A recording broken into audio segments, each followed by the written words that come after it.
지금 우리가 지식정보화 시대라고 그러죠.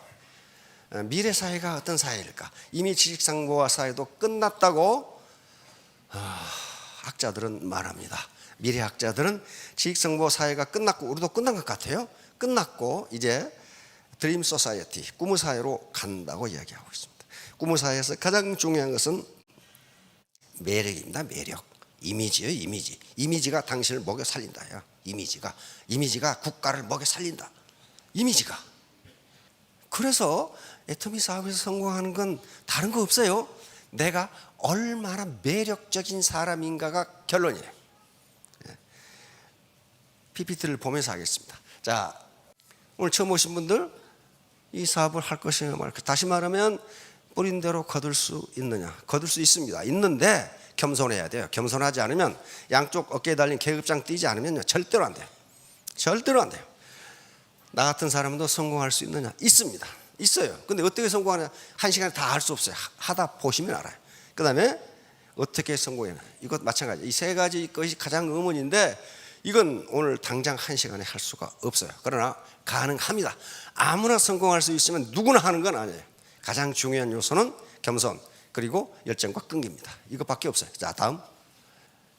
우선 성공하시려면 프로가 돼야 됩니다. 아마추어는 성공 못해요. 우선 그 일을 좋아해야 되고, 좋아한다고 해서 성공하는 거 아닙니다. 그러니까 잘해야 되고, 아무리 잘해도 그 일이 보람이 없으면 오래 못합니다. 그런데 보람만 있어서 되는 게 아니에요. 거기에 일정한 소득이 없으면 아무리 보람이 있어도 못합니다. 못해요. 뭘 가지고 하겠어요? 안 되는 거예요. 그래서 소득과 보람이 동시에 있어야 돼요. 바로 애터미 사업은 글로벌 빅 비즈니스입니다. 애터미 사업의 특징은 진입과 퇴출 자유가 있어요. 진입비가 없다는 것은 매몰 비용이 없다는 겁니다. 매몰 비용 그만두더라도 손해가 없다는 거예요. 예를 들면 식당 하나 하는데 인테리어 비용 얼마나 들어갑니까 지금?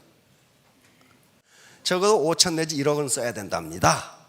그런데 식당에 앉아서 그만뒀어. 그럼 어떻게 해요? 간판 다시 갖다 팔아요? 영자 식당, 그런데 그 영자 식당 사세요 그러고 돌아다녀? 의자, 냉장고, 식탁, 여러 가지 집기들, 그 일을 그만둘 때 회수할 수 없는 비용, 그게 매몰 비용이. 모든 비즈니스는 매몰 비용이 있습니다. 근데 이건 매몰 비용이 없어. 등록비가 없거든. 가입비도 없어. 자, 이게 글로벌 빅 비즈니스예요. 사소한 사업이 아니에요. 한 달에 5천만 원을 벌 수 있는데. 그런데 세상에 공짜는 없습니다. 반드시 세 가지 공부를 하셔야 돼요. 먼저 헤드, 머리 공부. 여기 이성입니다. 이성. 애터미 사업의 본질과 핵심에 대해서 뭐 알아야 될 거 아니에요. 두 번째, 마음 공부예요. 파토스, 마음. 따뜻한 마음이었으면 나 혼자 잘 먹고 잘 살아야지, 그렇게 해가지고 그런 일은 보람이 없어요. 얼마 못합니다. 돈만 성공해야지, 원칙을 지켜야지 하는 따뜻한 마음이 없으면 성공 못해요. 다음에 몸 공부, 비즈핸드. 몸이 움직여야 돼. 몸이. 세 개, 헤드, 하트, 핸드. 이게 동시에 이루어져야 돼. 자, 자본에 대해서 얘기하니까, 자본은 분류하는 방법은 여러 가지가 있습니다. 여기서는 이렇게 눈에 보이는 자본, 눈에 보이는 자본은 공장을 의미합니다. 공장, 땅, 공장. 눈에 보이지 않는 자본, 무형 자본이라고 하는데, 저작권, 특허권, 특히 인적 자본, 우리 몸에 들어있는 자본은 눈에 보이지 않습니다.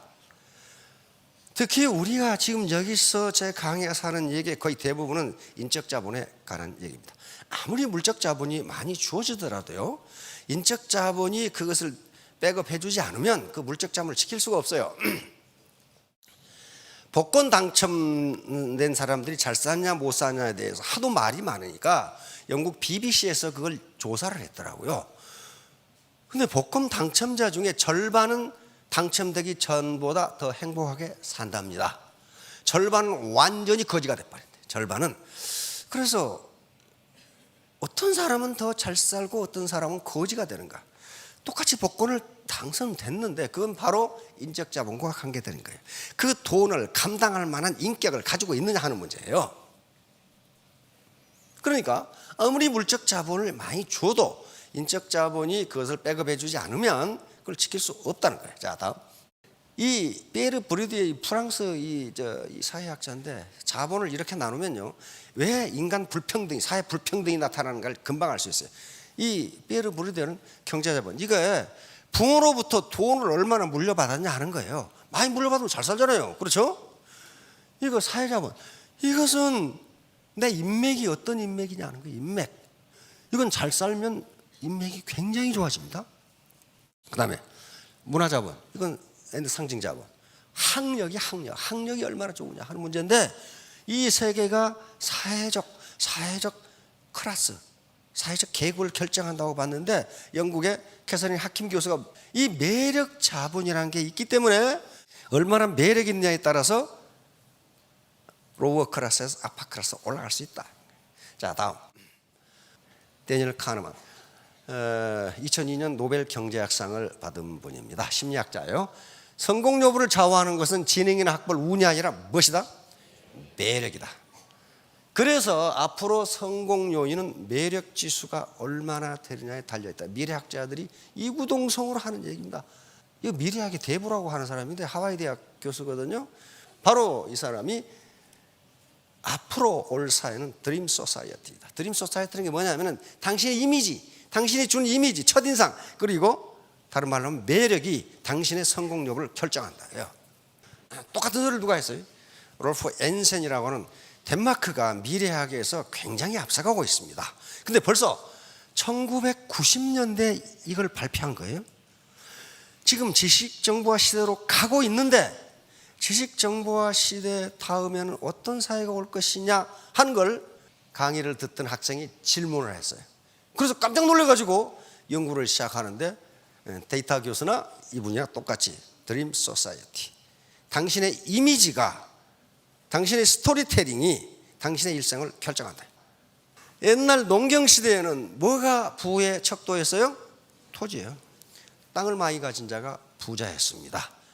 그 다음에 산업화 시대에 누가 부자예요? 기업가가 부자예요. 기업가가 가지고 있는 게 전부 자본입니다. 공장 가지고, 땅 가지고, 기계, 설비 이런 걸 가지고 있단 말이에요. 노하우. 그런데 지식정보화 시대는 뭘 가진 사람이 부자다?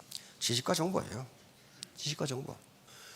구글, 페이스북 땅 가지고 있어요? 공장 가지고 있어요? 없잖아요. 지식과 정보입니다. 자, 그럼 다음 드림 소사이어티는 뭐냐? 이미지다. 이미지. 탐스 슈즈라는 미국의 신발 회사 있죠? 탐스 슈즈. 그 탐스 슈즈 한 켤레를 사면 한 켤레를 누구를 준다는 거예요? 후진국에 신발 없는 애들에게 신발을 준다, 그 말이야. 이게 뭐예요? 이미지. 인간의 본성 속에는 선행을 하고 싶은 본성이 있답니다. 선행을 하고 싶은, 내가 누구에게인가 베풀고 싶은 마음이 본능적으로 있대요. 그래서 아니, 내가 이 신발을 사면은 후진국에 맨발 벗고 다니는 애들에게 신발을 하나 준다고? 그러면 사는 것 자체가 기분이 좋아져. 이게 이미지예요. 이미지. 그런데 스폰서라는 사람이 맨날 자기 직급 생각하고 자기 배만 채우려고 하면 이미지가 어때요? 안 되는 거예요. 이미지인데 그 다음에 뭐라고 그랬어요? 스토리텔링이에요. 자기에 대한 스토리텔링을 써보세요. 그래서 상상력과 창조성 이런 것들이 전부 이거하고 연결되는 거예요. 연결되는 거. 이것이 돈을 벌어준다. 이미 일찍이 현자들은 이렇게 이야기했어요. 내가 영업사원은 상품을 파는 게 아니라 뭘 판다? 나를 판다. 그러니까 내가 파트너를 가입시키는 게 아니고 내 이미지가 파트너로 가입하게 한다 하는 거란 말이에요. 무엇을 파는가? 지식정보화 시대까지는 제품을 팔았는데 제품 속에는 뭐가 들어가 있어요? 기술. 이건 이성입니다. 이성을 팔았는데 이제 기술의 진보가 상당히 올라오다 보니까 기술 수준이 거의 비까비까해. 그렇게 기술이 같아졌어. 그러니까 어때요? 이제 뭘 팔아요? 감성을 팔지 않으면 안 된다는 게. 감성이 이미지예요. 이미지. 요즘 기업 우리 이미 드림 소사이어티로 접어들었다고 미래학자들은 이야기합니다. 우리 한국도 그렇게 가고 있고 한국이 드림 소사이어티의 선두를 가고 있다 이렇게 얘기해. 뭘 보고 그렇게 이야기하겠어요? 뭘 보고? 네? 한류. 기가 막히네. 한류란 말이야. 한류.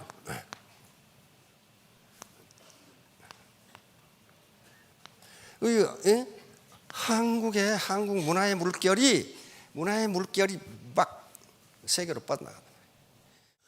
그 이미지가 가니까 동남아시아, 특히 한국을 선진국으로 보고 있는 동남아시아로 가니까 뭐가 많이 팔리기 시작해요? 화장품, 한국 화장품. 그러니까 동남아시아에 화장품 수출이 어떻게 돼요? 엄청나게 많아지죠. 이미지가 앞서갑니다. 현대경제연구소에서 소녀시대가 경제에 미친 영향이 현대자동차가 미치는 영향보다 크다. 왜? 현대자동차는 자동차 한 가지에만 영향을 줘. 그렇죠? 소녀시대는 라면부터 자동차까지 다 줘. 이미지라고요. 이미지. 자, 드림 소사이어티는 감정을 파는 사회예요. 감정을. 그래서 따뜻한 가슴으로 이어진 공동체를 만들겠다는 생각이 없으면 드림 소사이어티에서는 성공할 수 없다요. 문제는 나는 얼마나 쿨한 인간인가 하는 걸 봐야 된다는 거예요. Cross my cool. 나는 얼마나 매력적인 인간이냐. 이건 누구밖에 몰라요? 나밖에 몰라. 자, 다음. 이 사람 임상옥 아시죠? 드라마 상도. 젊은 사람들은 또 모를 수도 있네. 그래서 소설은 남아있어요. 최인호 선생의 상도라는 소설. 이 주인공이 임상옥입니다. 임상옥. 조선 정조에서 순조조에 이르는 조선 최고 부자입니다. 만상이죠. 이 사람이 한 말이에요. 이게 뭐라고 그랬어요? 재상 평려수. 재산 중에 최상은 물처럼 평평한 것이고, 스폰서 혼자 잘 맞고 잘 살지 말고 파트너하고 어떻게 하자? 동반 성공하자. 그러니까 임상옥도 다단계에 대해서 알고 있었던 것 같아. 지금 내가 가만히 보니까. 재물 중에 최상은 평려수, 물처럼 반반한 것이고, 인중 뭐예요? 직사형. 이 중원 가운데라는 뜻이 아닙니다. 최고는 그 말이에요. 사람 중에 최고는 저울처럼 바른 것이다. 애터미 사업의 핵심이에요. 핵심이라고요. 여기 드세요. 재상 평려수. 재물 중에 최상은 물처럼 반반하는 것이다. 다 나 혼자 잘 먹고 잘 사는 게 아니고 다 같이 잘 사는 것이다. 인중 직사형. 사람 중에 최고는 저울처럼 바른 것이다. 요 말을 해놨어요. 장사란 이익을 남기는 보다 뭘 남기라고요? 사람을 남기는 것이다. 사람이야말로 장사로 얻을 수 있는 최고의 이윤이며, 따라서 신용이야말로 장사로 얻을 수 있는 최대의 자산인 것이다. 그래서 늘 강조하는 게 사람 중심 사업을 하라고 이야기합니다. 사람 중심 사업을 하라. 직급 중심, 돈 중심 사업을 하지 말고, 그 허상을 쫓지 말고 사람 중심 사업을 하라. 왜 그래요? 파트너가 성공하면 나도 어떻게? 성공하니까 그런 거예요. 사람을 키우면 내가 밀려 올라간다. 내가 밀려. 그래서 우리 어떻게 해야 돼요? 여시구진. 여시처럼 간다 그 말이 아니고, 시대의 흐름에 맞추어 함께 굳잡니다. 함께 손잡고 같이 가자. 나와 파트너, 내 가족 라인과 형제 라인이 손잡고 같이 가자. 그래야 살아요. 그래야 손잡고 함께 가니까 지식과 지혜가 합해지지요. 합해져. 그러니까 성공하는 거예요. 자, 다음 우리 안도현 시인의 시입니다. 가장 유명한 시 중에 하나입니다. 연탄재 함부로 차지 마라. 너는 누구에게 한 번이라도 뜨거운 사람이었느냐. 자기 동굴에 갇혀가지고 자기만 옳다고 생각하는 사람은요, 한 번도 다른 사람을 위해서 자기를 태워본 적이 없어요. 네, 따뜻한 사람이 되자. 바로 warm heart. 이건 심리학적으로 매우 중요한 실험 중에 하나입니다. 솔로몬 해시라고 하는 게슈탈트 심리학이라고 하는 심리학이 있습니다. 게슈탈트 심리학은 여기 앞에 이 아름다운 숙녀, 이 숙녀분의 코가 아름답다 해서 코를 딱 따오고, 이분의 눈이 아름답다 해서 눈을 딱 따오고, 이분은 볼이 아름답다 해서 볼을 딱 따와서 또 여기서 입을 딱 따와서 그걸 맞춰놓으면 어떻게 된다? 괴물이 된다는 거예요. 괴물. 다시 말하면 전체는 부분의 합이 아니다. 전체는 부분의 합이 아니다. 이거 게슈탈트 심리학이에요. 그게 맞아요. 그게 맞다고. 그래서 대학이니까, 심리학 교수니까 대학에서 한 강사를 소개하는데, A 클래스에 가가지고는 이 강사는 이런 사람이다 이렇게 소개했어요. 지적이고 숙련, 그러면 다 같죠. 여기만 달라요. B반에 가가지고는 이렇게 소개했어요. 그러니까 하나만 다르죠. 하나만 다른데 따뜻하다고 소개한 반에서는 이 강사를 모든 걸 높이 평가하더라는 거예요. 그리고 강의 수강 태도가 매우 좋고 나중에 토론 태도도 매우 좋아. 그런데 이 강사는 똑같은 사람입니다. 똑같은 사람이에요. 지금 똑같은 사람을 A 클래스는 이렇게 소개하고 B 클래스는 이렇게 소개했어요. 여기서 이렇게 소개했더니 평가가 매우 부정적으로 나오고 수업도 잘 안 듣고 나중에 토론도 잘 안 한다는 거예요. 따뜻한 사람이냐 차가운 사람이냐에 따라서 이 사람 전체를 평가해 버린다 그 말이에요. 지금 다시 말하면 그 사람은 따뜻한 사람이라는 말 한마디가 다른 모든 걸 덮어버린다 그런 말이에요.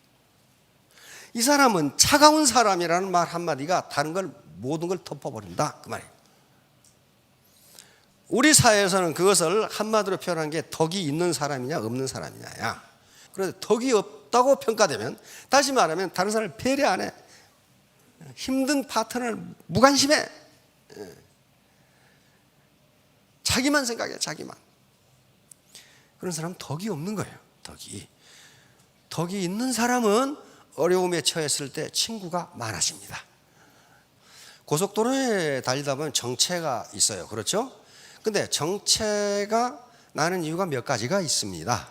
우선 뭐 다른 노선하고 이렇게 합류한다든가, 또는 앞에서 뭐 접촉사고가 났다든가, 또는 뭐 청소차가 청소고 간다든가, 그런, 또는 휴게소에서 차가 나온다든가, 그런 데는 정체가 일어날 이유가 있습니다. 그런데 아무 이유 없이 정체가 일어나. 도대체 앞에서 접촉사고가 있었는가 보다 하고 가보면 아무 이유도 없어. 그런데 정체가 일어난단 말이에요. 그런 정체를 뭐라고 부릅니까? 그런 정체를 유령정체라고 부릅니다. 어떤 유령이 나타났어. 유령정체, 팬텀 트래픽. 뭐 정체될 이유가 없는데 정체가 되는 거란 말이에요. 팬텀 트래픽. 영어로 있는 거 보니까 우리가 연구한 게 아니죠. 미국, 독일, 캐나다 똑같이 이런 현상이 나타나는데 좀 우리보다 덜 나타납니다. 왜 이게 이런 정체가 생기는가 해서 물리학자들과 교통학자들이 연구를 해본 결과 몇 가지 이유가 있어요. 우선 가만히 생각해 보세요. 이론적으로 고속도로 위에 자동차가 쭉 늘어서 있으면 그것이 일정 속도로 달리면 정체를 해야 할 이유가 하나도 없어요. 왜 정체가 됩니까? 그대로 쑥 가는데 그냥 물 흐르듯이 흘러가면 될 거 아니에요. 그런데 어떤 이유로 앞차가 브레이크를 밟아? 그 어떤 이유는 많아요. 휴대폰을 전화를 한다든가, 안 그러면 과자를 먹으려고 꺼낸다든가, 재채기를 세게 한다든가. 그러면 그 뒤에 따라가는 자동차가 추돌을 하지 않게 해서 브레이크를 밟아. 그렇죠? 브레이크를 밟으면 어때요? 그 파고가 계속돼. 그래서 맨 끝에 가면은 차가 전부 멈춰. 그 시뮬레이션을 해보면 일반적으로 앞차가 움직이고 뒷차가 움직일 때까지가 1초 걸린답니다. 1초. 바로 못 움직이죠. 앞차가 가는 걸 보고 나도 가야 되니까. 1초 걸리는데 이 뒤에 차가 600대가 있으면 어떻게 되겠어? 600초가 걸리는 거야. 뒤에 놈은 서 있는 거야, 가만히. 여기서 정체가 일어나요. 정체가 일어나는데 여기에 심리적 기제가 작용하고 있습니다. 뭐냐면은 손실 회피 기제라는 게 있어요. 손실 인간은 아까 전에 이 다니엘 카네만 노벨상 받은 분 있죠? 이거 연구해서 노벨상 받았어요. 여러분들이 먼저 연구했다면 노벨상 하나 받는 건데 그래서 이분의 결론은 뭐냐면은 인간은 이익을 보기 위해서 행동하는 것이 아니라 손해를 보지 않기 위해서 행동한다. 손해. 자, 갑자기 말이지 하늘에서 100만 원이 뚝 떨어졌어. 이건 주인도 없고 아무것도 없어. 하늘에 100만 원이 뚝 떨어졌어. 어때? 기분이 어때요? 기분이 엄청 좋죠. 엄청 좋아. 그때 기분 좋은 것을 10이라고 합시다. 재즈게 기분 좋은 거죠, 10. 그래 지하철에서 어떤 놈이 내 100만 원을 소매치기 갚았어요. 그때 어때요? 디스유틸리티. 절망감이 들어. 기분 나쁘죠? 그러면 100만 원을 공짜로 얻었을 때의 플러스 기분과 100만 원을 어떤 놈이 소매치기 갔을 때 마이너스 기분, 어느 것이 크냐 하는 문제. 마이너스 기분이 훨씬 큽니다. 이 학자들이 많은 경우를 연구해 보니까 그것이 2배 반이에요. 다시 말하면 요 사람이 자꾸 끼어드는 이유는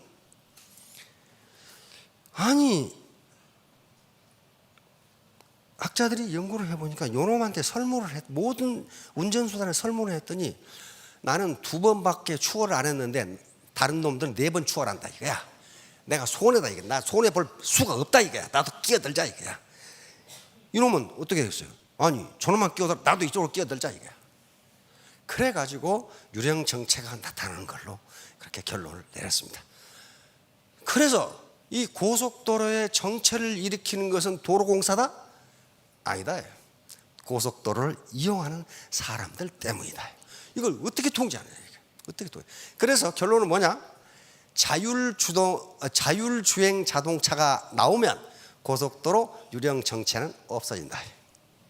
끼어들도 않고 그대로 가니까 없어진다. 다시 말하면 리더의 위치에 있는 사람이 이런 식으로 행동하면은 그 파장이 뒤에는 서버린다. 이게 서버려. 나는 그냥 빨리 가게 해서 끼어들었는데 뒤에는 서버리더라. 이거 서버려. 나는 뭔가를 했는데 뒤에서 밑바닥에 올라오는 건 신음소리가 올라온다. 마찬가지예요. 애터미 사업에서도 똑같이 동반 성장을 하면은 빨리 갈 수 있는데 꼭 누군가가 끼어들어 가지고 그 파장이 일파만파로 번져나가서 나중에 그 파동이 이렇게 가다가 더 커져. 이렇게 커져요. 그러면 앞에서는 잠깐 멈췄는데 뒤에 가면 도로에 서버리더라 하는 문제가 나오게 됩니다. 다른 사람을 배려하지 않고 나만 빨리 가면 될 것 같은데, 그래서 요 아주 끼어들기 천재가 안 끼어들 때와 끼어들 때 목적지에 도착하는 시간을 봤더니 같더라 하는 거예요. 같더라. 이걸 자기중심적 편파라고 하는 겁니다. 이고센트릭 바이어스라고 하는 건데, 모든 인간은 자기중심적으로 생각하기 때문에 어쩐지 내가 안 끼어들면 내 바보 같고, 다른 놈 다 가는데 나만 안 가면 이거 내가 하면 손해잖아. 그러다가 결국 전체가 손해를 본다는 이론입니다. 자, 애터미 사업도 똑같습니다. 재심 합리화하고 동반 성공하고, 이걸 우리가 바라고 있는 거예요 지금. 왜 그러냐면 그렇게 하는 게 가장 성공이 빠르기 때문에 그래요. 자, 3년 후 5년 후에 모두 성공하시기 바랍니다. 감사합니다.